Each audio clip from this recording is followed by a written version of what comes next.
But I was ready to get hurt again. And it didn't take long to get hurt again. Last night, Phillies lost 12-3.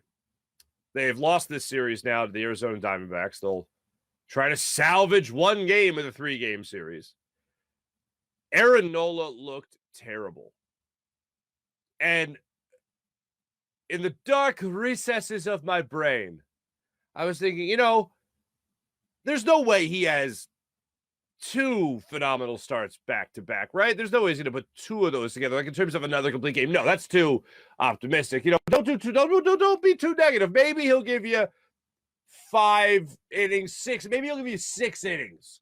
Let's go 6 innings, 2 earned runs. Let's say he'll have a quality start. He's not going to be dominant, but he's going to have a quality start.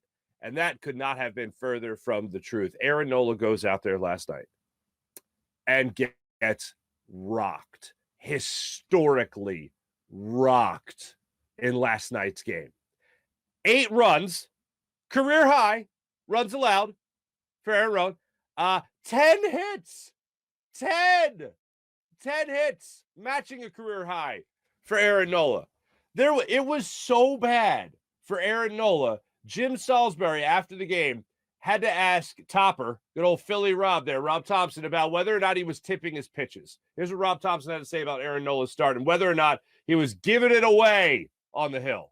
It actually looked like some of his spins and some of his velo might have been up a tick. Yeah, I thought stuff was good. I think the fastball command, some pitches leaked out over the plate on lefties. And speaking of lefties, McCarthy hits first pitch triple for 2 runs and first pitch homer for 3 runs. Yeah. It looked like he knew it was coming. Do you think he was tipping? Nola was tipping or something? Oh, we always look at it. We'll check it out, but we'll see. I don't know. Did that cross your mind in real time? Yeah. It did. It always crosses my mind. It really does. I mean, when guys are on pitchers, it crosses my mind whether they're giving something out. Did you see it from anybody else but McCarthy? No, it's just the contact. But then I was asking Caleb because he watches he said, well, some of those fastballs just aren't executed properly.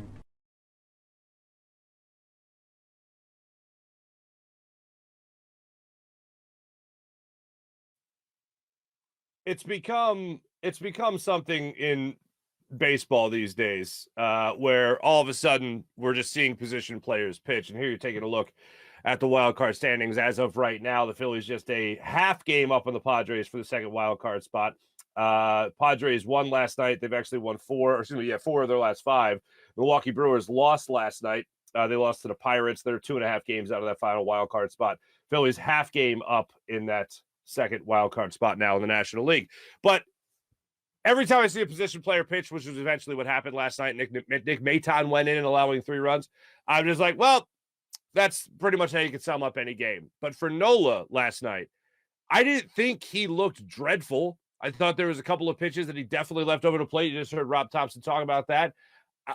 Tipping the pitches, I don't know if they're ever going to come back and be like, oh, yeah, he was tipping his pitches. They asked Nola after the game if he felt that he was tipping his pitches. He said no. He didn't feel like that he was tipping his pitches. So that's a mystery as of right now. But damn, for the Arizona Diamondbacks to jump on him the way they did. And Thompson did talk about that after the game too, talking about how a guy going after a complete game shutout, whether or not he was going to be able to keep that same energy and keep that same velocity and that sharpness on his breaking pitches as well, whether or not he was going to be able to carry that over from one start to the other. It was a concern. And he didn't look dreadful last night, but man, if you want to talk about knowing what was coming, as Jim Salisbury's asking about, you could certainly make that argument because they were pouncing last night. Defense wasn't phenomenal behind him. You had a couple of situations there in the corner in the left field where you had some issues there trying to track down balls, some bad angles taking balls as well. So it wasn't a sharp night defensively. I'll definitely say that. But offensively speaking, I said it yesterday, or 2 days ago rather. I didn't expect the Phillies, after Bryce Harper came back, to get shut out in his 3rd game back as they did against the Pirates. And then last night, you don't get any runs until, the 8th inning?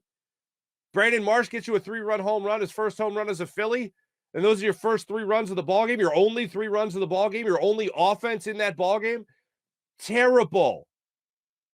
And Zac Gallen, as good as he has been, now 34 and a third scoreless innings, consecutive scoreless innings for Zac Gallen, with the 7 scoreless last night, allowing just 2 runs and a walk. That's dreadful. This offense was supposed to be a lot better than that, especially with Bryce Harper coming back to it.